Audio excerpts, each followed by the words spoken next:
Hello and welcome to my YouTube channel. My name is Penny Shadikwetle, and as you know, I'm a transformation life coach. And let me wish you a very happy new year, happy 2022. We have made it. Yay! It is such an honor and a privilege to have made it amidst everything that we went through in 2021. I don't know about you, but I've went through some of the most challenging days of my life, but I am so glad that I am still here, and maybe to testify, maybe to share some more about my knowledge and about coaching in general, and about what I am led to share about on these YouTube videos. As always, I would like to share about some of the the lessons that I've learned over the years as a life coach, as a spiritual student to life, as a teacher, maybe as an inspirational teacher or a motivational speaker. I've been through a most engaging and wonderful life journey that I feel like I really need to share some of my learnings and my lessons. So I would like to talk about self-assessment this week, because we all know that in order for us to go somewhere in life or to create the life of our dreams, we constantly have to assess ourselves, assess our goals. If we work on goals, assess our intention to see where we are in terms of manifesting our desires, manifesting our biggest dreams. Sometimes our dreams are so big that we have to chunk them down into small achievable goals. So without assessing ourselves, we will really not know how far we are and how far we have come along. And the nice thing about self-assessment that I would really love to talk about in this week episode, it's about rewarding yourself. You know, sometimes we are too hard on ourselves, sometimes we are too harsh on ourselves, sometimes we expect the greatest, and sometimes we are disappointed when we don't meet our goals. But I just want to say that one of the keys to self-assessment and to creating the life of meaning, the life of our dreams, is to reward ourselves even in the small milestones that we think that they're small. You know what, nothing is ever small. Everything is working out for our good. Everything is working out according to the way it's meant to work out. I know that sometimes we want to just shoot for the stars and be out there and manifest our biggest dreams, but sometimes it takes unfolding in leaps and bounds. So self-assessment is very important, and I really love doing it. But sometimes it happens to me, I don't know if it happens to you as well. When I assess myself, I tend to be a little bit harsh. Sometimes I'm disappointed, and sometimes without knowing, I tend to dwell on the negative stuff that I find that I did, maybe in a day or in a month or even in a week, but even in a year. You know, when we self-assess ourselves, especially now that is a new year, it's a new beginning, it's a new chapter. It's like a life is about. I've read a quote that life is about a book. It's like a book.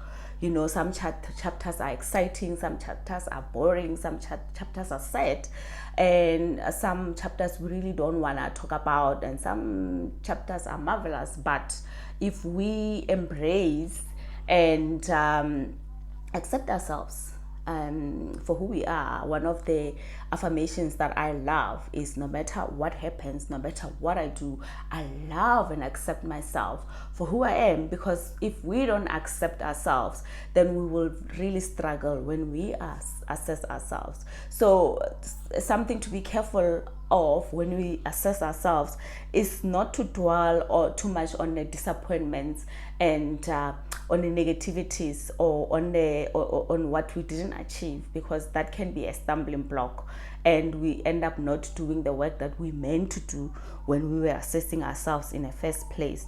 So for instance, for myself, last year in 2021, I went full flesh into my coaching practice. I left formal employment and I left the work front completely to focus on my coaching.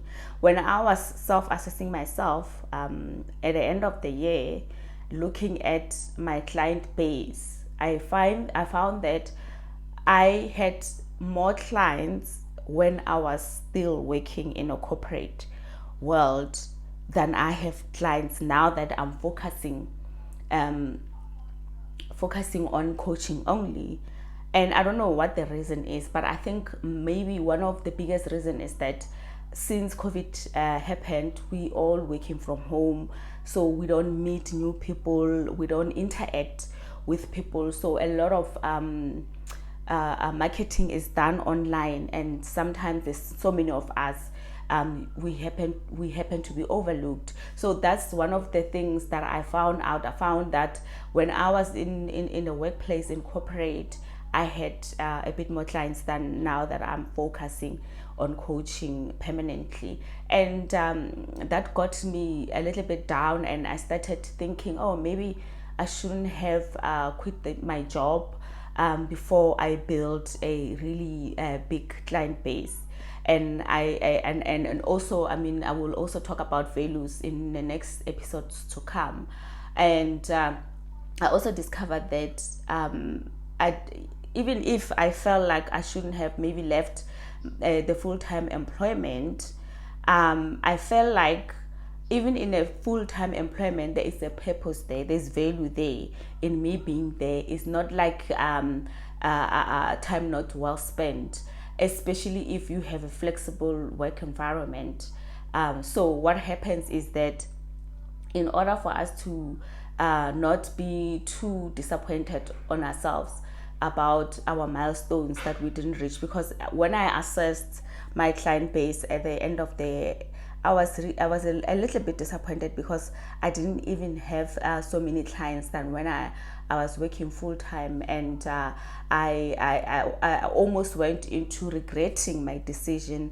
But then I swifted and looked at the advantage of focusing on coaching alone and not being in another environment, in a work environment, or working for someone else for that matter. There's nothing wrong with the work environment, and that's what I came to learn when I was assessing myself. I mean, if we in a work environment, if we do as much as link our values to the values at the companies that we work in, or to what we do, we find value in what we're doing and we link it to our goals, to our calling, or to our life purpose, really we can find that balance between working and doing our life purpose. So it doesn't mean that when you feel like you are called, you have to leave the corporate, to focus on that. And that was an eye-opening moment for myself. And I quickly moved away from the regrets, or maybe even from the disappointment, and started to focus on. So this is what I found out when I was doing my assessment. What now? What's next? What can I do to grow my client base in terms of coaching? And then the answer is that, you know what, I do a lot of marketing online on social media. I do a lot of marketing even through my YouTube channel. I continue doing what I'm doing. We shouldn't be so focused on seeing huge results.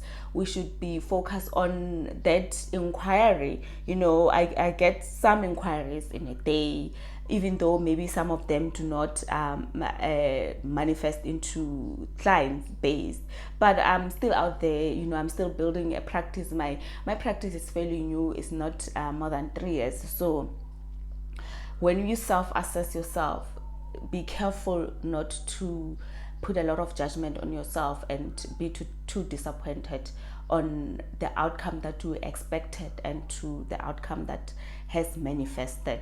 I was doing this assessment at the end of 2021, but self-assessment is something that we need to do on a daily basis. Every night before I fall asleep, before I go to sleep, I assess my day and look at what I did, what I intended to do, because I always in the morning or even a day before, or sometimes even on Sunday, I plan my week so that I know what I'm going to do on a day by day basis. So when I assess myself after a long day, I look at my goals for the day. I looked at what didn't I do, and I look at what I did, and I celebrate what I did. And on what didn't I do that I wanted to do on a day, I move it to another day, the following day, or even if tomorrow I don't get to do it, I'll move it until I get it done. So it doesn't mean that when we don't reach our goals of the day or of the week or of the month or even of the year, we are failures. No, we are far from being failures. It just means that we are on this journey, which is sometimes maybe even exciting. Sometimes it feels like it's a roller coaster, but it means that we are working towards making our dreams work. And I mean, we all know that the saying that you are the creator of your own reality. Everybody says that these days, but what does it mean to be the creator of my own reality? It means exactly that, setting goals, knowing what are our values, and assessing ourselves at the end of the day to see how far along we are, or how far along we have come to where we wanted to be, or to where we are. So good idea, every night before you go to bed, assess your day. Wherever you feel like, oh, I didn't do too good, or I was rude to this person, or I was mean to this person, or even I didn't even pay attention to my kids. You know what, don't be too hard on yourself. Just set a goal there, that what are you going to do about it. I mean, it's not so much as our failures that are putting us down, but it is the action that I'm going to do, to take, to correct. This is what life is all about, to see our errors and to correct them. I mean, even the creator of all doesn't cast us into hell for not doing what he expects of us. I mean, every day in his eyes, maybe we fall short, but he always gives us chance after chance and after chance to make it, because he believes in us. He knows where we need to be in terms of where we are. And I mean, there's a Bible verse that says, I think it's Isaiah 29 verse 11, says he has planned for us. He knows the thoughts that he has towards us, and he will give us our expected end. We still need to do the work. It's not that it's going to happen automatically. So to be the creator of our own reality is taking the steering wheel back in your hands, and not just letting life go by and pass you by and fall into the domain of fate, or of living life by default. Whatever would be. No, being the creator of our lives is to being intentional about our lives, setting goals, like I said, knowing what our values are, knowing where we are challenged, and even the awareness that in this area I am challenged is very important. And it's not so much as finding the solution to how I'm gonna get out of this situation, but that awareness is the first step. And from the moment that you become aware of an area of weakness, it's the empowerment comes. So now that you start to put it to the forefront and to start engaging on solutions, and rest assured, the universe always help us to come to a better solution to our challenges. So I hope you enjoyed this small video clip, so that you don't miss out. If you find value in what I'm doing, you don't miss out in the next episodes. Just hit the subscribe button, and you will get notified on the next time I've shared a post or a video on YouTube. Thank you for listening up to this far, if you listened up to this far, and I really wish you a fabulous and a year like no other year. I wish you success. I wish you that you manifest even your biggest goals, your biggest dreams. I send you love from my heart to your heart. See you next time. Thank you for watching.